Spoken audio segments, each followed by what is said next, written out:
"I'm his muse," she announced, shattering the pristine silence of my gallery opening. Cassandra stood there, her portfolio clutched to her chest like a shield, staring directly at me while my husband Daniel froze mid-conversation with the art critic from the Times. What she didn't realize was that by midnight, both their careers would be in ruins, and my revenge, served not cold, but with the precise timing of a master curator, would be complete. Conversation stuttered to a halt around us. The champagne glasses paused mid-air. My gallery, the culmination of 15 years of work in the cutthroat New York art scene, suddenly felt like a stage, and we were the unwilling performers in a tragedy I had orchestrated down to the last brushstroke. I smiled at her, this 26-year-old prodigy my 45-year-old husband had discovered 6 months ago. "Welcome to Visionary," I said, my voice carrying across the now hushed room. "I'm so glad you could join us for the unveiling." Daniel's eyes met mine, panic flickering across his face. He knew me too well, knew that my calm in the face of chaos always signaled a storm brewing beneath the surface. "Before we jump back in, tell us where you're tuning in from, and if this story touches you, make sure you're subscribed, because tomorrow I've saved something extra special for you." I'm Eliza Kincaid, owner of Visionary Gallery in Chelsea, Manhattan. For 15 years, I've built my reputation on discovering authentic talent, on seeing the truth beneath the artifice. Ironic, then, that I missed the deception happening in my own home, in my own marriage, or at least that's what Daniel thought. "Eliza," Daniel finally found his voice, setting down his champagne with a trembling hand. "I can explain." "No need," I replied, my voice carrying that same professional warmth I'd perfected for nervous artists and hesitant collectors. "Cassandra's work speaks for itself, doesn't it? Why don't you join me for the unveiling? After all, you've both played such integral roles in tonight's exhibition." Confusion crossed Cassandra's perfect face. She'd clearly expected tears, accusations, perhaps even a scene, not this invitation to center stage. Daniel knew better, though. I could see it, in the way his eyes darted around the room, seeking an exit strategy that didn't exist. "Ladies and gentlemen," I addressed the crowd of New York's art elite, collectors with pockets deeper than the Hudson, critics whose words could make or break careers overnight. "Tonight's exhibition is special, not just because it marks Visionary's 15th anniversary, but because it tells a story about authenticity, about truth and deception in art, and in life." I gestured toward the large installation covered in black silk at the center of the main gallery wall. This centerpiece was a last-minute addition, inspired by recent revelations. Daniel stepped forward, his hand gripping my elbow. "Eliza, what are you doing?" he whispered, his voice strained with barely contained panic.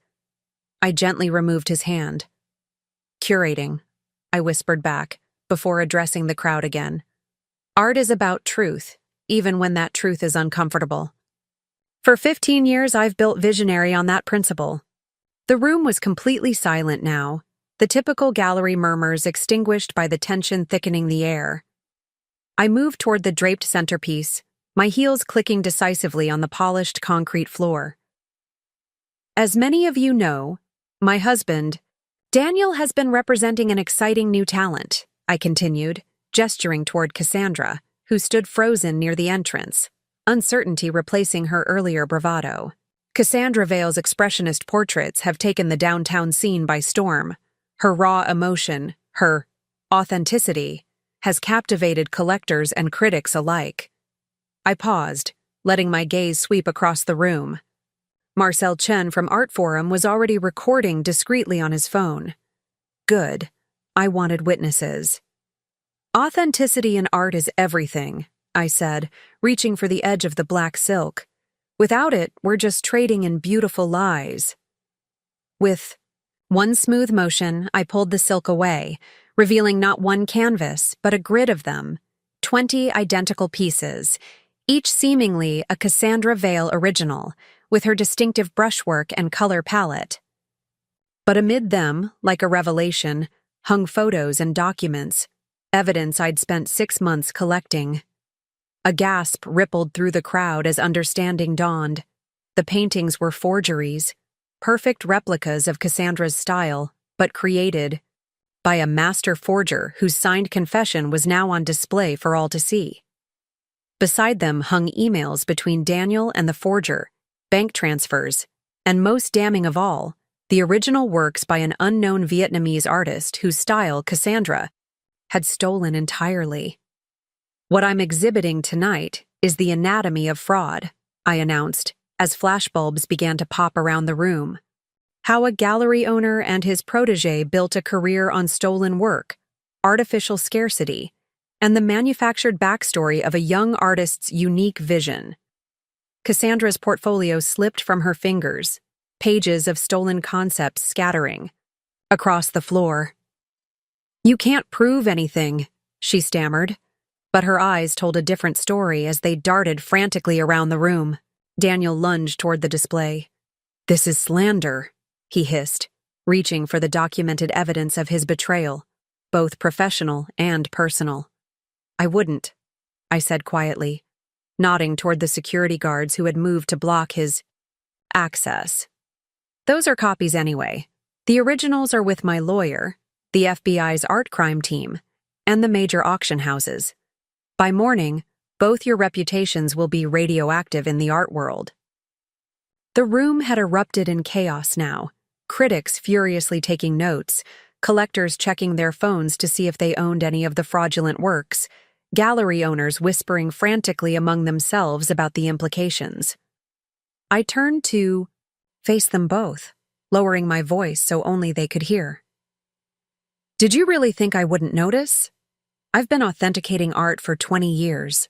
Did you think your betrayal of my gallery, my reputation, our marriage, would go unchallenged?" "You've destroyed everything," Daniel said, his face ashen. "No," I corrected him. "You did that the moment you decided to build a fraudulent career for your lover using my gallery's reputation as collateral." As security escorted them both out, Daniel shouting about lawsuits, Cassandra in tears, I turned back to the stunned audience with the professional smile I'd perfected over years of gallery openings. "Now, shall we view the authentic works I've actually curated for tonight? I promise they're much more interesting than forgeries. And they're actually for sale." I hadn't planned for my marriage to end with an art fraud exposé at my own gallery opening. But then again, I hadn't planned for my husband to betray everything we'd built together either. The signs had been there for months. Daniel's sudden interest in discovering new artists without my input, the late nights at the downtown studio he'd rented, the growing distance between us that I'd initially attributed to the pressures of our expanding gallery business. When the first Cassandra Vale painting appeared in our satellite gallery 3 months ago, something had felt off. The work was powerful, yes. Raw emotion captured in bold brushstrokes and unconventional color combinations. But there was a familiarity to it that nagged at me like a melody I couldn't quite place. "Where did you find her?" I'd asked Daniel over dinner that night, genuinely curious about this new artist he was so excited about. "Community art class in Queens," he'd said, not quite meeting my eyes. "She's worked as a waitress for years, painting in her spare time. Never had the confidence to show her work until now. Classic undiscovered talent." It was a good story. The kind that art collectors eat up with their overpriced wine. The undiscovered genius, the humble beginnings, the authentic voice emerging from obscurity. It was also, as I would discover, completely fabricated. The real story began to emerge when I spotted a similar style in an obscure online gallery featuring Vietnamese artists. Not identical, but close enough to raise questions. Questions led to investigations, investigations to discoveries, and discoveries to the devastating realization that my husband had orchestrated an elaborate fraud. Not just art forgery, but a complete fabrication of an artist's identity and body of work. Cassandra wasn't some untrained prodigy. She was a calculating opportunist with a minor in art history and a major in taking shortcuts. She couldn't paint the works attributed to her. Those were created by a talented forger Daniel had found, through his less reputable contacts in the art world.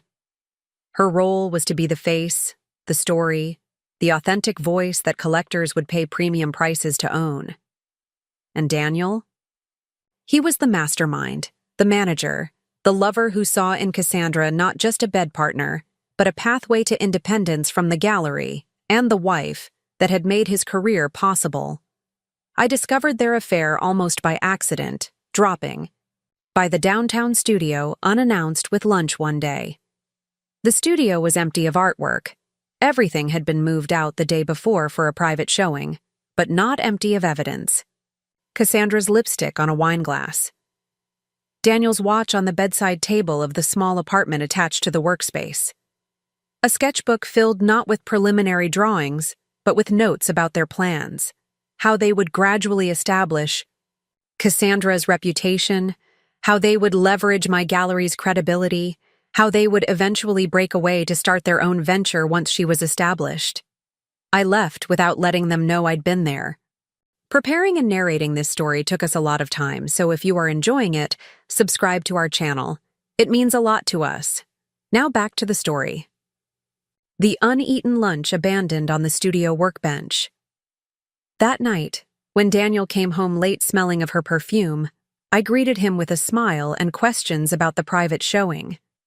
He lied smoothly, mentioning wealthy collectors and significant interest.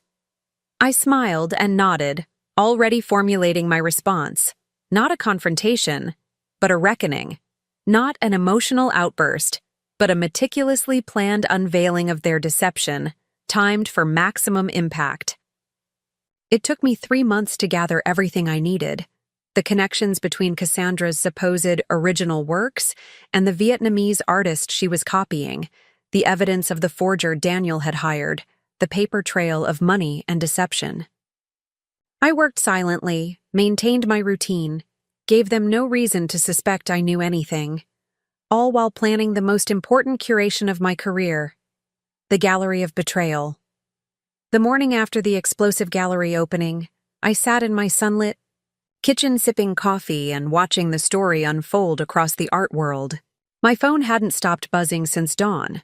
Calls from major newspapers, art publications, fellow gallery owners, artists in our stable concerned about the implications for their own work. Forgery scandal rocks. Chelsea gallery scene. Red. The Art Forum headline. Visionary owner exposes husband's art fraud scheme, declared the Times. Art world power couple implodes amid accusations of fraud and infidelity, announced New York Magazine.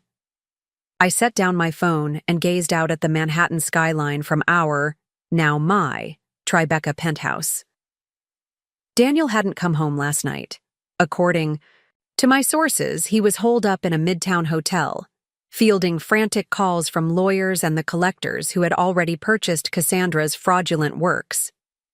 Cassandra herself had apparently fled to her actual apartment, not the manufactured downtown artist's loft featured in her promotional materials, but a surprisingly conventional Upper East Side doorman building financed by her very conventional investment banker father. The proletarian backstory, like everything else about her artistic persona, had been carefully constructed fiction. My lawyer, Catherine Wu, arrived precisely at 9, armed with a stack of documents and her characteristic efficiency. The FBI art crime team wants to meet this afternoon, she said, accepting the coffee I offered. They're very interested in the evidence you've compiled. This could lead to serious federal charges for both of them. And the gallery? I asked, though I already knew the answer. Your reputation is intact, enhanced even. You're being portrayed as the whistleblower who exposed corruption in your own house. The art world loves a scandal as long as you're on the right side of it. She smiled slightly. The fact that you're also the wronged wife adds a certain dramatic flair that the media can't resist. I nodded, unsurprised. I'd calculated that aspect of the exposure carefully. In the art world, narrative was everything. I had ensured that mine was clear, the principled gallery owner who valued artistic integrity above even her own marriage. Daniel's lawyer called, Catherine continued, her expression turning serious. He's proposing a settlement, his share of the gallery in exchange for you dropping the evidence that could lead to criminal charges. I laughed softly. He still doesn't understand what this is about, does he? I don't want his share of what we built together. I want the truth exposed. I took a sip of my coffee. Tell him I'll see him in court, both civil and criminal. Catherine nodded, making notes. The first collectors are already filing lawsuits against him personally, as well as his management company. The gallery itself is insulated, as you've never officially represented Cassandra or authenticated her work. Another happy accident, I murmured, though it had been no accident at all. I had deliberately kept Visionary Gallery from formally representing Cassandra, citing a desire to avoid the appearance of nepotism. Daniel had been frustrated, but couldn't argue without revealing his true motivations. The Vietnam connection is what everyone's most interested in, Catherine said. How did you find Nguyen Thi Minh? I thought back to the moment of discovery, the late-night internet search that had led me to a small gallery website in Hanoi, the striking similarities in composition and technique, the pit that had formed in my stomach as I realized what I was looking at. Research and instinct, I replied. Simply, when something feels wrong in art, it usually is. The question is just finding out why. My phone rang. Marcel Chen from Art Forum again. I let it go to voicemail. There would be time for interviews later, once the legal process was underway. What about the opening itself? Catherine asked, curiosity evident in her voice. The evidence wall, the public exposure. That was a risk. He could claim defamation, public humiliation. Let him, I replied, rising to refill our coffee cups. Every piece of evidence I displayed was verified and documented. The truth is an absolute defense against defamation. As for public humiliation, I shrugged. Perhaps he should have thought of that before, planning to humiliate me professionally by using my gallery to promote fraudulent work. Catherine studied me for a moment. This was never just about the affair, was it? The affair was. I paused, searching for the right words. A personal betrayal. Painful, yes, but private. What Daniel and Cassandra did with the art fraud was a professional betrayal. Of me, of our artists, of every collector who trusted our gallery's judgment. That I couldn't forgive or keep private. My phone buzzed with a text from Elise, my gallery director.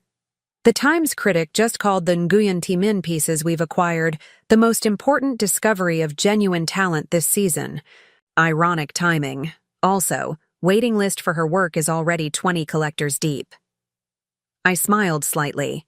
Another calculated move. While gathering evidence of the fraud, I had reached out to Nguyen Thi Minh directly, offering to legitimately represent her work in the United States. The authentic pieces had arrived last week, just in time to be unveiled alongside the evidence of how Cassandra and Daniel had exploited her vision. There's something else, Catherine said, pulling another document from her briefcase. The storage unit in Brooklyn. The police found 40 more forgeries there, ready to be discovered as Cassandra's new works over the next 2 years. The forgery operation was larger than anyone realized. I nodded, unsurprised. Daniel was always thorough in his planning. It's what made him a good gallery partner. I took the document, scanning the inventory of forgeries. And a formidable opponent. He's facing serious prison time, Catherine warned. Once the FBI finishes their investigation— I know, I interrupted softly. I didn't make this decision lightly, Catherine. She studied me for a moment. No. I don't imagine. You did. The FBI art crime team's offices were clinically bright and surprisingly mundane, more cubicles and computer terminals than the dramatic investigation rooms portrayed in films. Special Agent Marquez, a woman with keen eyes and a precise manner, led me through the evidence I'd provided, asking occasional clarifying questions but mostly listening as I explained how I'd unraveled the scheme. So the initial suspicion came from stylistic similarities to Nguyen's work? She confirmed, making notes in a slim leather portfolio. Yes. Though at first I couldn't place why Cassandra's paintings felt familiar. It was only after extensive research that I connected them to Nguyen's exhibitions in Vietnam. And your husband never suspected you were investigating? I smiled slightly. Daniel was too consumed with the success of their plan to notice its unraveling. The pieces were selling, that's all that mattered to him. At significantly inflated prices, Agent Marquez noted, referencing a document. The last Cassandra Vale painting sold for $120,000. Based on our preliminary assessment, the actual value of a forgery of this quality would be less than $5,000. The art market runs on narrative and provenance, I explained. They weren't just selling paintings.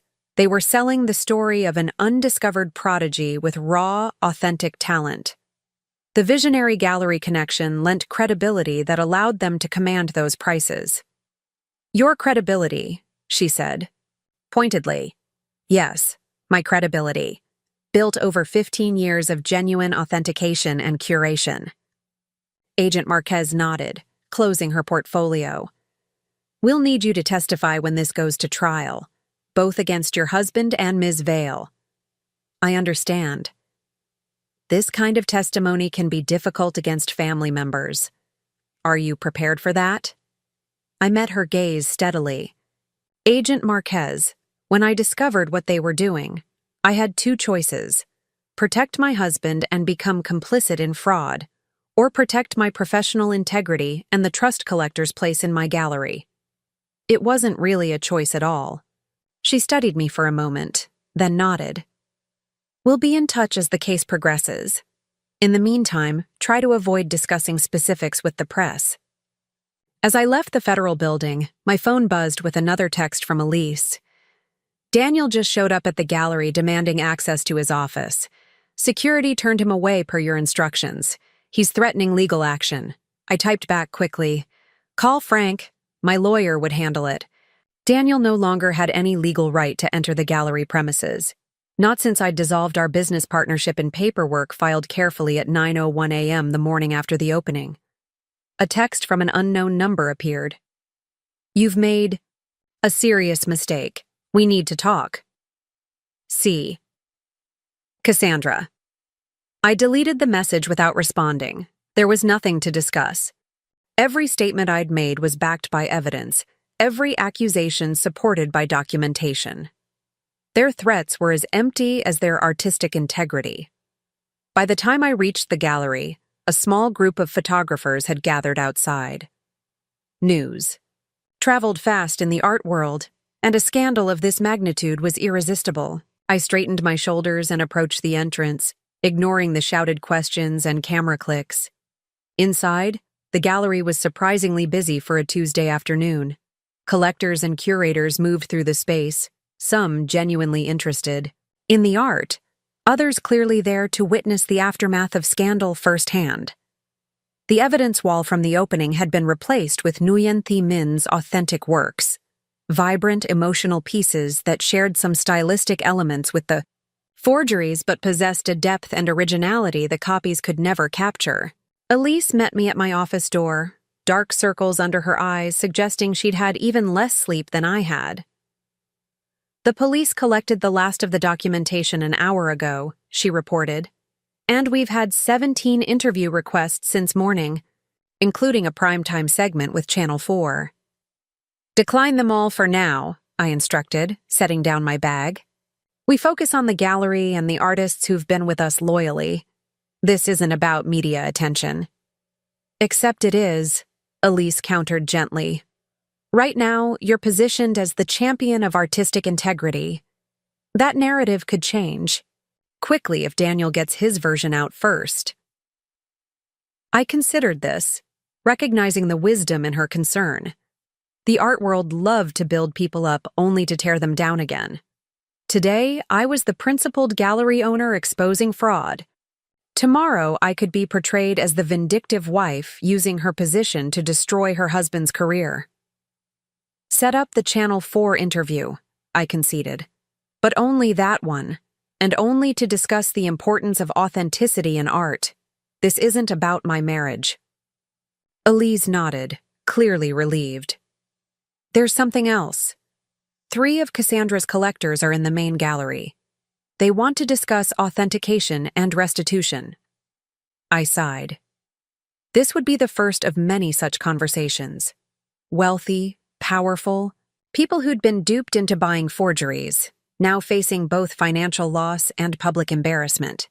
Give me 5 minutes, then send them in. After Elise left, I moved to the window overlooking the gallery floor below.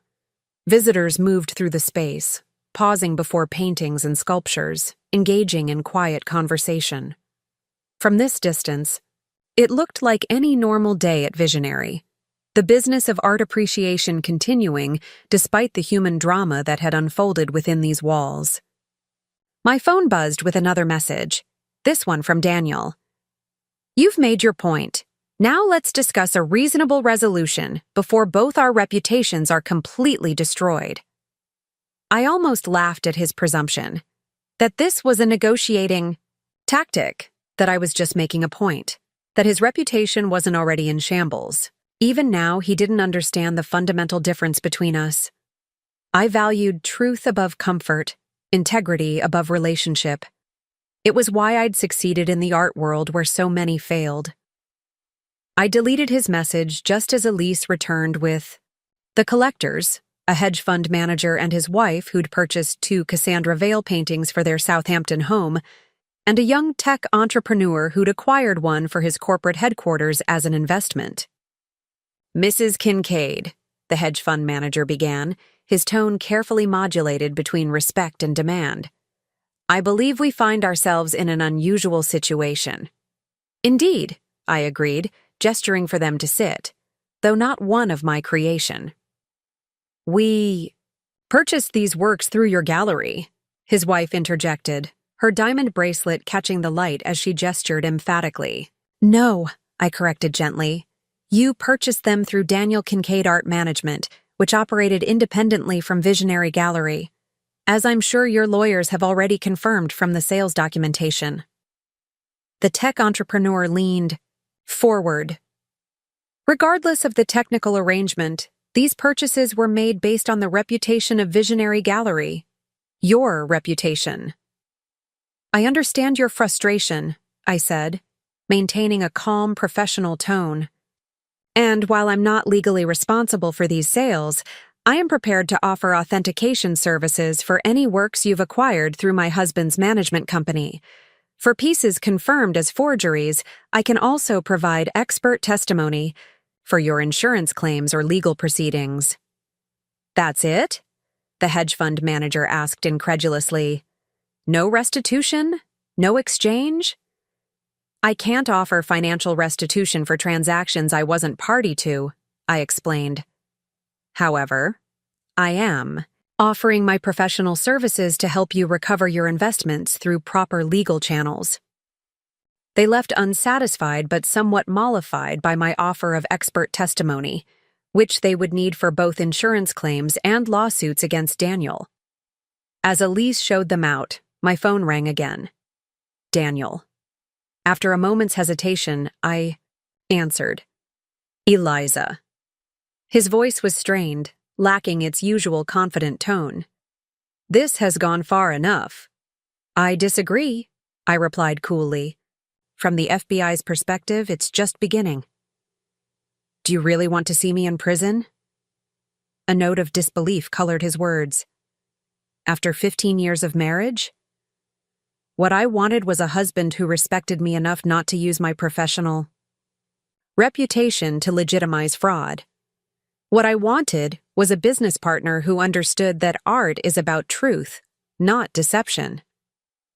This wasn't about disrespecting you, he insisted. It was about creating something independent, something of my own. Something built on lies, I countered. Something that used my gallery's reputation as collateral without my knowledge or consent. The paintings sold, he argued. Collectors were happy. No one was getting hurt. Except the actual artist whose work was being stolen. Except the collectors who thought they were buying authentic art. Except me. I paused, controlling the emotion threatening to enter my voice. You weren't creating anything, Daniel. You were stealing. From Nguyen, from our collectors, from me. I'll sign over everything, he offered, desperation now evident. My share of the gallery, the apartment, all of it. Just tell the FBI you want to drop the charges. That's not how federal investigations work. They don't need my permission to prosecute art fraud. Eliza, please. His voice broke slightly. You know what the art world is like. If I go to prison for fraud, I'll never work in this industry again. You should have considered that. Possibility before you started forging paintings, I replied simply. Goodbye, Daniel. I ended the call and set down the phone, a strange calm settling over me. For months, I'd carried the weight of his betrayal, both personal and professional, waiting for the right moment to act. Now that it was done, now that the truth was exposed and the consequences were unfolding, I felt lighter somehow, unburdened. My intercom buzzed. Ms. Kincaid? There's a James Chen from Vogue here to see you. He says he's writing a feature on authenticity in the art market. I smiled slightly. The narrative was already shifting from scandal to substance, from the sensational details of a marriage's collapse to the more significant questions of artistic integrity and market transparency. Send him in, I instructed. I have quite a lot to say about authenticity. The Channel 4 interview took place in the gallery after closing hours, the camera crew carefully positioning lights to showcase both me and the authentic Nguyen Thi Minh paintings behind me. The interviewer, Sophia Gardner, was known for her incisive style and art world knowledge, exactly the person I wanted to help shape this narrative. Eliza Kincaid, thank you for speaking with us during what must be an extraordinarily difficult time, she began, her expression professionally sympathetic. Thank you for focusing on the substantive issues at stake, I replied. This isn't just about a personal betrayal, but about integrity in the art market. Let's start with the discovery. When did you first suspect that Cassandra Vale's work might not be authentic? I considered my answer carefully. Art authentication is both science and instinct. Something about the work felt derivative, though I couldn't immediately place why. It was only after extensive research that I connected her style to Nguyen Thi Minh, an established Vietnamese artist whose work had never been widely exhibited in the United States. And your husband, Daniel Kincaid, was directly involved in this fraudulent scheme? The evidence suggests he was instrumental in orchestrating it, yes. The forged paintings, the fabricated backstory, the strategic marketing of Cassandra Vale, as an undiscovered prodigy, all of this appears to have been carefully planned. Some might question your motives in exposing this so publicly, Sophia noted. Critics have suggested this could be seen as retaliation for the affair between your husband and Ms. Vale. I met her gaze steadily. I discovered the art fraud before I knew about the affair. The personal betrayal was painful, certainly, but it was the professional fraud, the willingness to undermine everything I've built and stood for in the art world, that I couldn't allow to continue. You've been criticized for the theatrical nature of the exposure, revealing the evidence at your gallery opening with both your husband and Ms. Vale present. Why choose such a public forum? Art fraud isn't just a crime against individual collectors. It's a crime against artistic integrity itself. These forgeries weren't just stealing from buyers. They were stealing another artist's voice, vision, and opportunity. That kind of deception deserved to be publicly acknowledged and condemned. The interview continued for nearly an hour, covering the technical aspects of the forgeries, the market implications for collectors, and my decision to represent Nguyen Thi Minh's authentic work going forward. Throughout, I maintained the calm, measured tone I'd cultivated over years of navigating the often dramatic art world. As the crew packed up their equipment, Sophia approached me off camera. "That was remarkably composed," she observed. "Most people would be falling apart under these circumstances." I offered a small smile. "The art world trains you for upheaval. Success today, obscurity tomorrow. You learn to separate personal emotion from professional obligation." "And are you separating them?" I considered the question. "I'm allowing myself to feel the personal betrayal privately. But professionally, my responsibility is clear. To the artists we represent, to our collectors, to the integrity of the gallery I've built." She studied me for a moment. "Well, for what it's worth, the art world seems to be solidly on your side. Daniel and Cassandra's reputations are in tatters." As if summoned by her words, my phone lit up with a news alert. "Collector files 3 million, lawsuit against Daniel Kincaid and Cassandra Vale for art fraud." The first of many, I suspected. After the crew departed, I walked slowly through the darkened gallery, the spotlights illuminating only the artwork, Nguyen's vibrant canvases alongside the other artists we represented legitimately. In the quiet aftermath of the interview, the emotional reality I'd been holding at bay began to seep through my professional composure. 15 years of marriage, 15 years of building a life and a business together, all of it undermined by greed and deception. I paused before one of Nguyen's most powerful pieces, a swirling composition of color and movement that captured both hope and despair in the same brushstrokes. This was authentic art, born from genuine creative vision, not manufactured for market appeal. This was what I had dedicated my life to sharing with the world. My phone buzzed with a text from Catherine. "Judge denied Daniel's request to access gallery accounts. Assets remain frozen pending investigation." Another piece of the unraveling. Daniel would be facing not just criminal charges but financial ruin. The collector's lawsuits alone would bankrupt him, even if he somehow avoided prison time. I should have felt vindicated. Instead, I felt a complex mixture of satisfaction and sorrow, pleased that justice was being served, but mourning what had been lost along the way. Another text appeared, this one from a number I didn't recognize.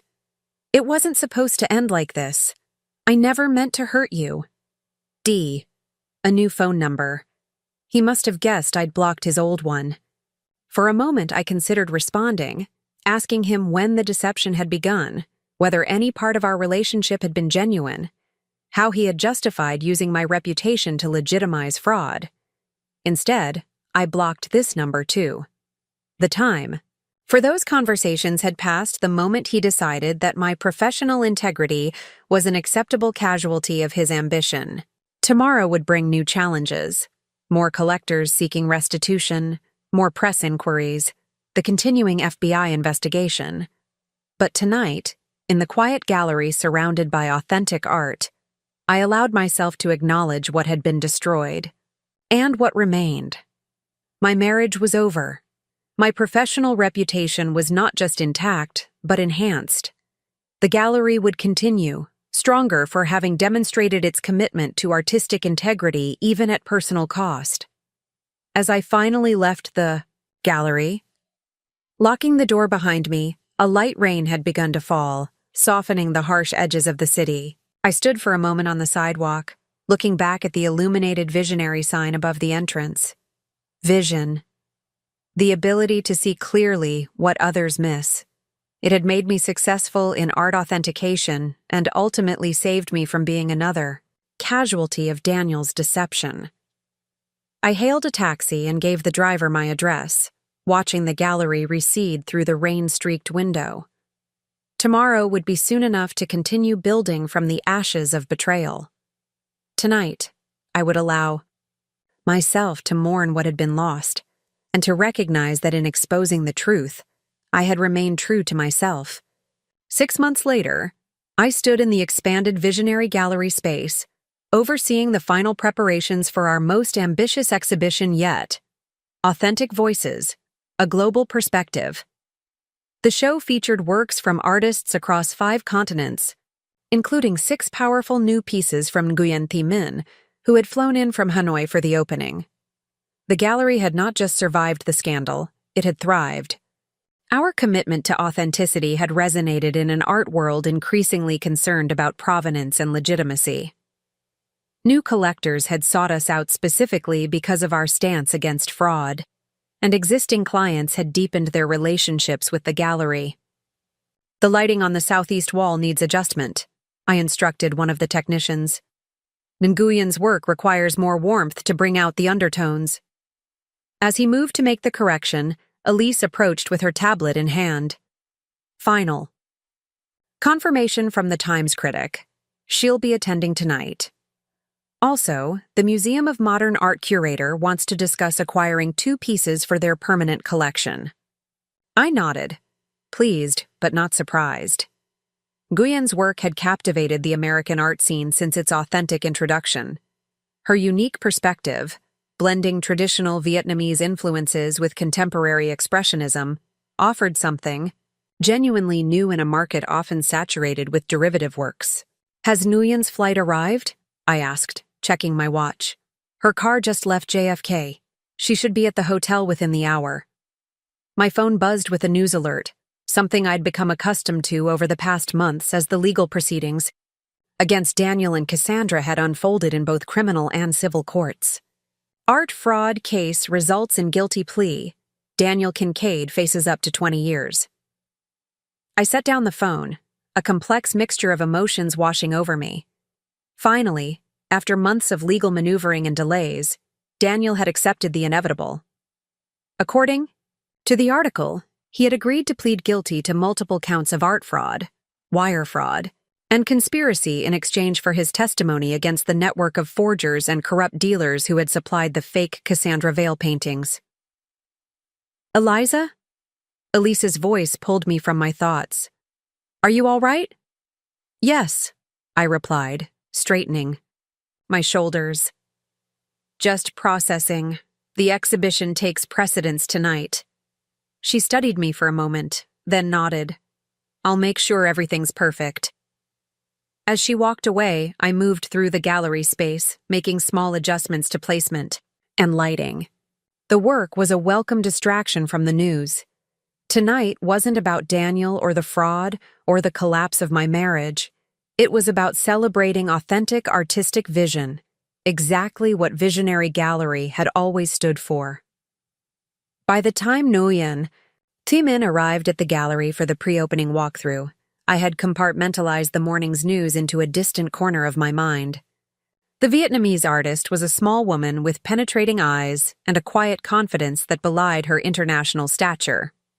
"Ms. Kincaid," she greeted me in careful English, extending her hand. "It is an honor to finally meet in person."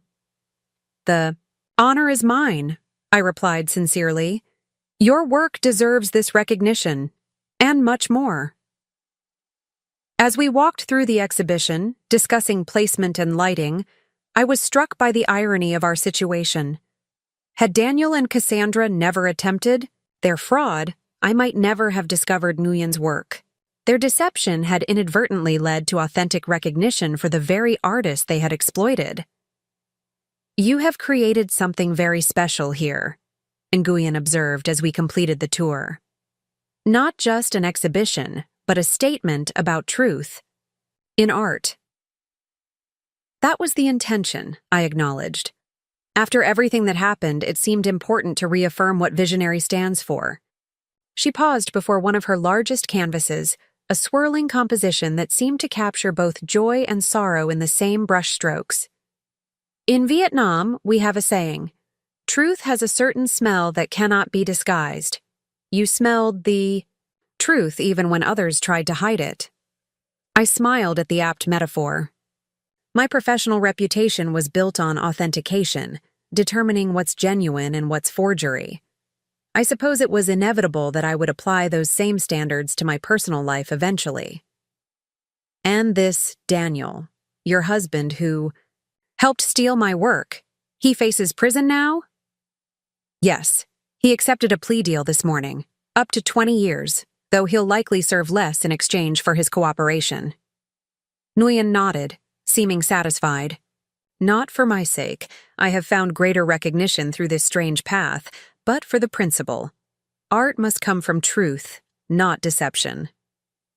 Later that evening, as the gallery filled with collectors, critics, and art world luminaries, I found myself the center of more attention than usual. The news of Daniel's guilty plea had spread quickly, and while most guests were tactful enough not to mention it directly, I could sense their curiosity in sidelong glances and carefully phrased questions about the gallery's recent challenges. Marcel Chen from Art Forum cornered me near Nguyen's centerpiece. "The timing seems almost orchestrated," he observed. "Daniel pleads guilty the morning of your triumphant exhibition opening. One might think you planned it that way." I raised an eyebrow. "I assure you, Marcel, I have no influence over the federal prosecutor's schedule." "Of course not," he backtracked smoothly. "But you must admit, it creates a powerful narrative. Arc.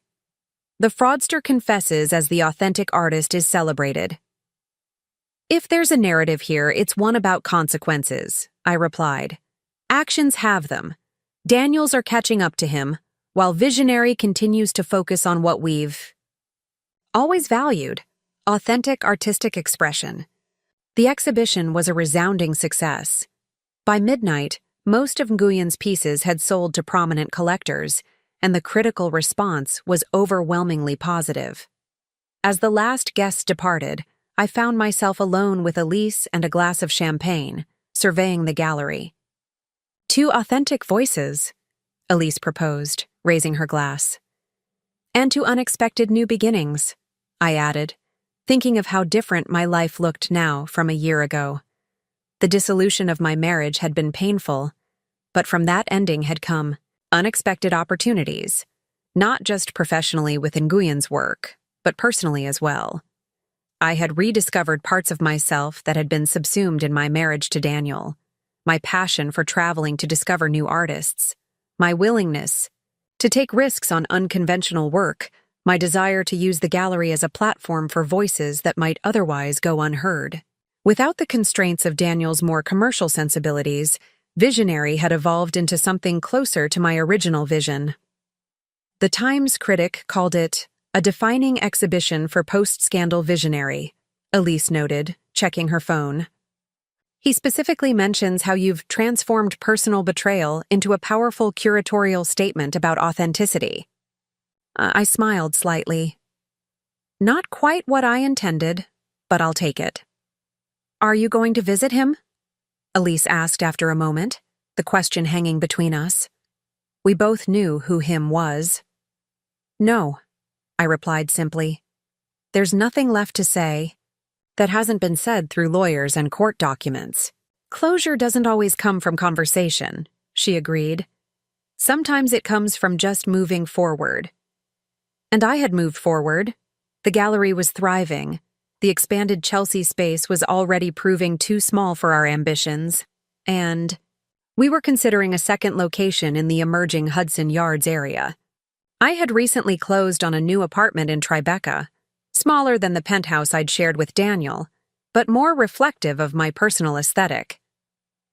As Elise left for the night, I made one final circuit of the gallery, pausing before each of Nguyen's paintings. In the hushed, dimly lit space, their vibrancy seemed even more pronounced, genuine emotion captured in pigment and canvas, authentic creative vision made tangible. My phone buzzed with a text from Catherine. "Sentencing hearing set for January 15th. Prosecution recommending 12 years based on cooperation. Call me tomorrow to discuss impact statement." January 15th, almost exactly 1 year from the night I'd discovered Daniel and Cassandra's betrayal. The symmetry wasn't lost on me. Would I deliver an impact statement at his sentencing? The thought had crossed my mind several times during the legal proceedings. What would I say to the court and to Daniel about the impact of his actions? How would I articulate the personal and professional damage he had caused? As I locked the gallery and stepped out into the cool night air, I realized I didn't need a courtroom to define my narrative. I had already written it, in the way I'd handled the exposure, in my refusal to be defined by betrayal, in the successful exhibition that had just concluded. My story wasn't about Daniel's deception anymore. It was about my own vision, for the gallery, for authentic art, for a life rebuilt on my terms. 1 year later, I stood on the balcony of my Milan hotel, watching the early morning light illuminate the city's ancient architecture. The art fair that had brought me to Italy was proving to be even more successful than anticipated. I'd discovered 3 promising new artists and sold several major pieces from Visionary's established portfolio. My phone chimed with an email from Elise. Nguyen's MoMA installation opens next week. Advance press is extraordinary. Also, the Hudson Yards space lease is ready for your signature when you return. I smiled, composing a quick reply. The past year had been one of remarkable growth for the gallery. After the initial scandal faded, what remained was Visionary's enhanced reputation for integrity and authenticity. Collectors trusted us implicitly, a rare commodity in an art world often clouded by questions of provenance and legitimacy. Another email arrived, this one from Catherine. Cassandra Vale's probation hearing scheduled for next month. She's requesting permission to work in arts. Education. Prosecutors are asking for your position. I considered this unexpected development. Cassandra had received a much lighter sentence than Daniel. Just 18 months, most of it suspended in favor of probation and community service. Unlike Daniel, she had no prior involvement in art, fraud, and had cooperated fully once caught, providing evidence that she had been, at least initially, manipulated by Daniel's more sophisticated understanding of the art market.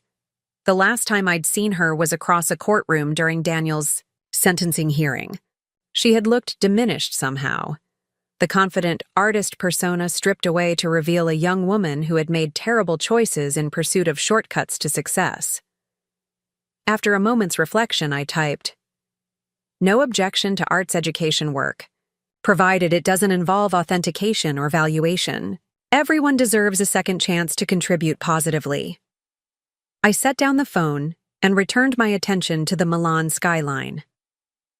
Daniel was now in his second year of a 12-year sentence at a federal prison in Pennsylvania.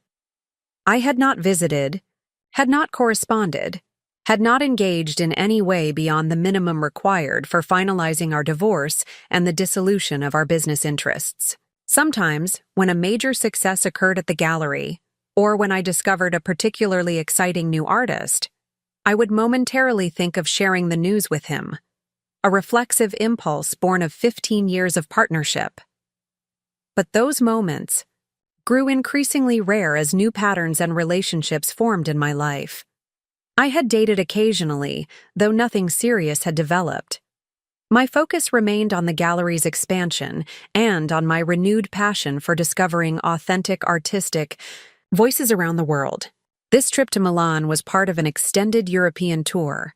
After Italy would come Berlin, Prague, and finally Istanbul, where a promising young Turkish painter had caught my attention through his provocative online portfolio. A knock at the hotel room door interrupted my reflections. A courier delivered a package, a catalog from a small gallery in Hanoi, accompanied by a handwritten note from Nguyen. For the woman who saw truth when others saw only opportunity. With gratitude, Min. Inside the catalog was a feature on Nguyen's rising international profile, with prominent mention of Visionary Gallery's role in introducing her authentic work to American audiences after the notorious fraud case. There was a small photo of me alongside one of Nguyen at her MoMA opening. The contrast between this quiet morning in Milan and the tumultuous gallery opening 2 years ago could not have been more pronounced. Then, I had used public exposure to shatter the facade of my marriage and Daniel's fraudulent scheme in one calculated move. Now, I was building something new, expanding Visionary's global reach, establishing relationships with authentic artists worldwide, creating a legacy of integrity in a market often lacking it.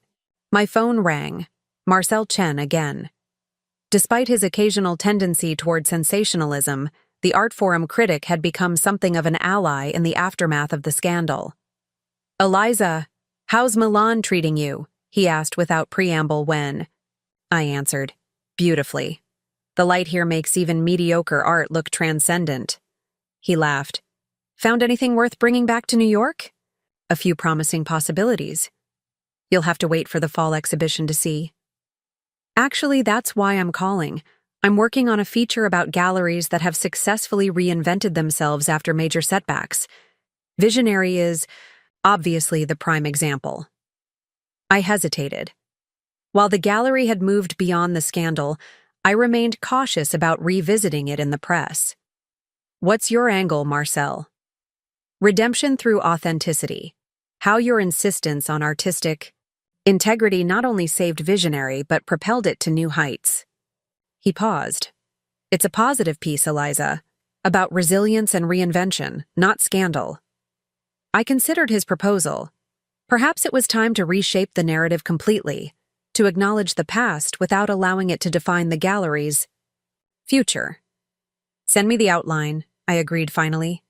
"But I want final approval on any quotes attributed to me."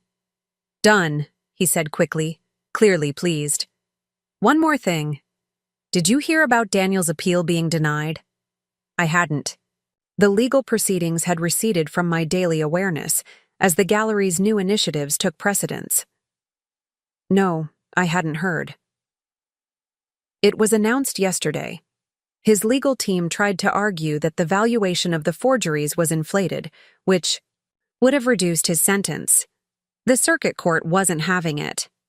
"I see," I replied neutrally. "Is that relevant to your article?" "Just context," Marcel assured me. "The focus is on Visionary's transformation. Speaking of which, the Hudson Yards expansion is genius. The art world is buzzing about it." After finishing the call, I returned to the balcony, reflecting on the strange symmetry of life. 2 years ago, Daniel had been positioned as one of New York's most influential gallery owners, with me as his partner in both business and life. Now our roles were dramatically reversed. He confined to a prison cell while I expanded the gallery internationally. There was no satisfaction in the comparison, only a certain melancholy recognition of how quickly fortunes could change when built on deception rather than authentic value. That evening, as I walked through the Milan Art Fair's closing reception, I found myself drawn to a small installation in a quiet corner of the massive exhibition hall. The piece consisted of multiple mirrors arranged to reflect fragments of the viewer from different angles, creating a disorienting effect where one could never see one's complete reflection. "Fragmented Truth," read the accompanying placard. "An exploration of how we see ourselves versus how others perceive us." I stood before it, watching as the mirrors captured parts of me. A hand here, a shoulder there, an eye, the curve of my neck, never allowing a complete image to form. It struck me as an apt metaphor for the aftermath of betrayal. Daniel had seen me as someone whose professional reputation could be leveraged for his schemes. Cassandra had seen me as an obstacle to be removed from Daniel's life. The art world had initially seen me as the wronged wife seeking revenge. None had seen me completely. My commitment to artistic integrity, my willingness to sacrifice personal comfort for professional principles, my capacity to rebuild and reinvent after devastation. But perhaps that incompleteness of vision wasn't unique to my situation. How often do we truly see each other fully? How often do we recognize the complexity in those closest to us? Daniel had been my husband for 15 years, yet I had missed the signs of his growing dissatisfaction with our partnership, his willingness to compromise ethical standards for profit, his capacity for elaborate deception. As I left the installation, my phone buzzed with another email notification, a message from a name I didn't immediately recognize. Ms. Kincaid, my name is Thomas Mercer. I was Daniel's cellmate during his first 6 months at Petersburg. He asked me to contact you upon my release. I understand if you want nothing to do with this communication, but he wanted me to tell you that your gallery opening that night accomplished exactly what you intended. He finally understands what you meant about authenticity being non-negotiable. He doesn't expect forgiveness, just wanted you to know that the lesson, however painfully delivered, was received. I stared at the message for a long moment, unexpected emotion rising in my throat. After all this time, all the legal proceedings, all the public exposure and professional consequences, this simple acknowledgement felt strangely significant. Not because I needed Daniel's validation or approval. I had long since moved beyond seeking either. But because it suggested that something authentic had emerged from the elaborate deception that had ended our marriage, a genuine recognition of the values I had always held sacred. I saved the email without responding. Perhaps someday I would reply, but not now. For now, it was enough to know that the truth had finally been acknowledged, even if it had taken public humiliation and a prison sentence to achieve it. As I returned to my hotel, the Milan evening settling around me like a velvet cloak, I felt a sense of completion that had eluded me even after the legal proceedings concluded. The circle that had begun with betrayal at my gallery opening had closed with this simple acknowledgement of understanding. Tomorrow, I would fly to Berlin to meet with gallery owners interested in partnership opportunities. The day after, Prague awaited with its emerging contemporary art scene. Life continued to unfold in new and unexplored directions, no longer defined by what had been lost, but by what was being created. Daniel had brought his mistress to my gallery opening, thinking it would mark the end of one story. Instead, it had become the beginning of another, one in which authenticity triumphed over deception, and truth, however painfully revealed, ultimately prevailed. 5 years later, the Hudson Yards location of Visionary Gallery hummed with activity as final preparations for our anniversary exhibition reached completion. 5 years of vision, authentic voices in a digital age, would open tonight, showcasing the work of every artist we had introduced to the American market since the expansion. The lighting on the north wall needs adjustment, I instructed, watching, as the technicians made the correction.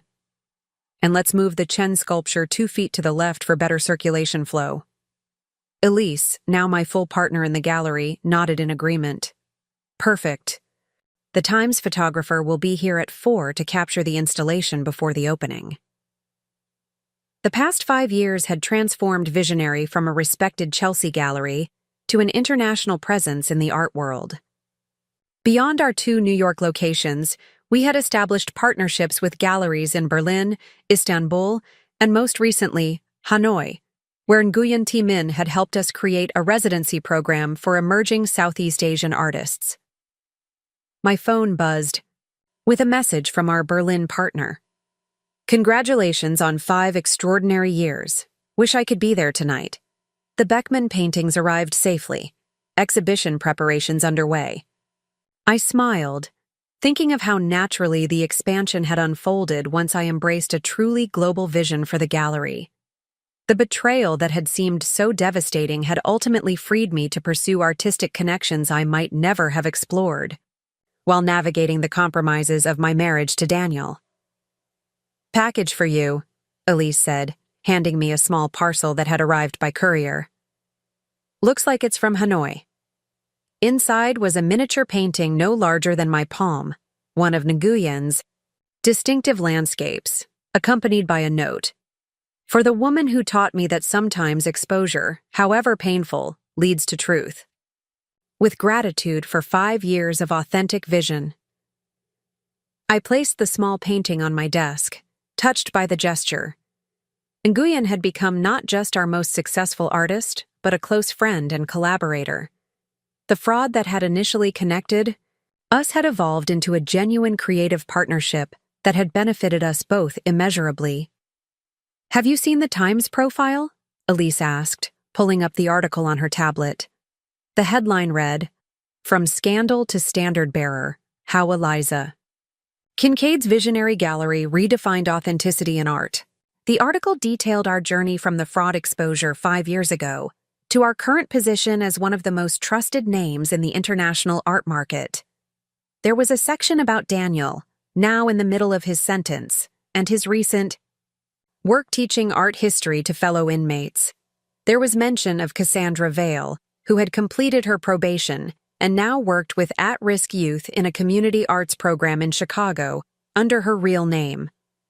But these were footnotes to the main narrative, the story of how Visionary had pioneered new standards for provenance verification, artist representation, and global collaboration in an increasingly complex art market.